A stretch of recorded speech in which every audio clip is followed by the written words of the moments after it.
गुहागर तालुक्यामध्ये एअरटेलची केबल आणि महावितरणाची केबल रोडच्या बाजूने टाकण्याचं काम सुरू आहे। केबल टाकताना पूर्वीचं गटार बंद करण्यात आलं आणि याचा फटका काही गावांना पावसाळ्यात बसलाय। गुहागर तालुक्यातील सागरी महामार्गावर असणाऱ्या नरवण गावाला याचा फटका मोठ्या प्रमाणात बसलाय।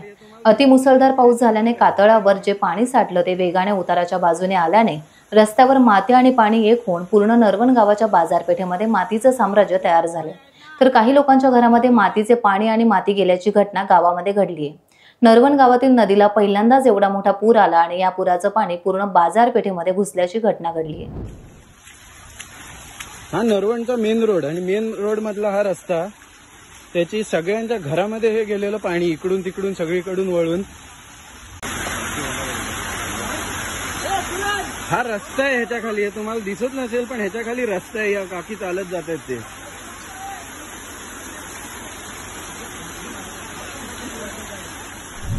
ही नरवणची बाजारपेठ, सगळ्या बाजारपेठेमध्ये इकडून तिकडून सगळीकडून पाणी भरलेलं आहे।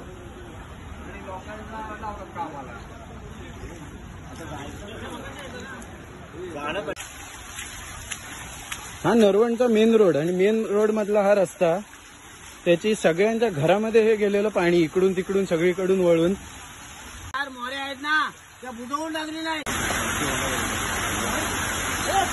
हा रस्ता आहे, ह्याच्या खाली आहे, तुम्हाला दिसत नसेल पण ह्याच्या खाली रस्ता आहे, या काकी चालत जात आहेत ते।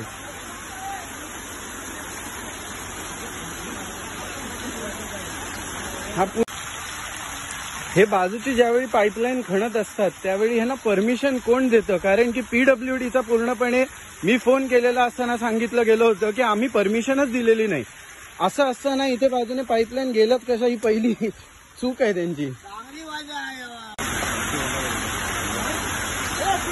हा रस्ता आहे, ह्याच्या खाली आहे, तुम्हाला दिसत नसेल पण ह्याच्या खाली रस्ता आहे, या काकी चालत जात आहेत ते।